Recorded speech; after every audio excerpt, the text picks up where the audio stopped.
Eminem, gipakasuhan ang Australian company nga Swim Shady. Uy nga ano kaha, atong sayron mga katropa ang kumpletong detalye sa tuwang showbiz news correspondent. Nga hapit na pod kasuhan mga katropa.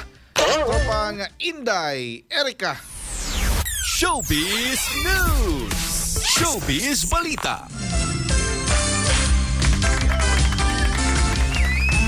Well, salamat kaayo paring dyan sa imong pag-welcome sa ko ang beauty today.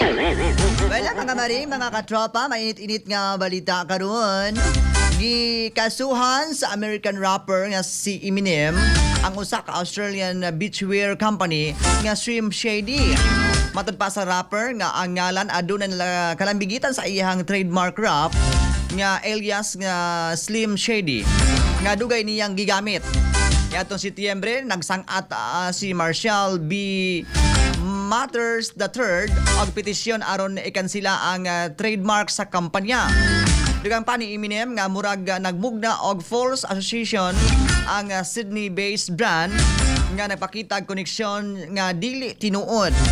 Tapikas bahin giingon sa kompanya nga lig-on nila nga barugan nga og depensahan ang ilang intellectual property kay ilang giila kini nga hinungdan og lehitimo. Sabi naman kayo na kung idol nga si Eminem. Oy, muraga. Kasi kali na siya. Oy, si Eminem. Hasurambi po na siya. Di ba paring just idol man mo na siya?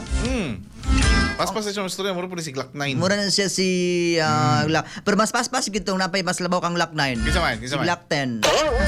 Pwede mga maring mo to ang showbiz balita karong adlaw. Ako ni si Maring Inday Erica, dili man ko gwapa, di man ko gwapo, di man ko parehas ni Eminem. Ayaw ka bang kumpiyansa ba sila mapuhon? Maako na mong tanan. Bye-bye!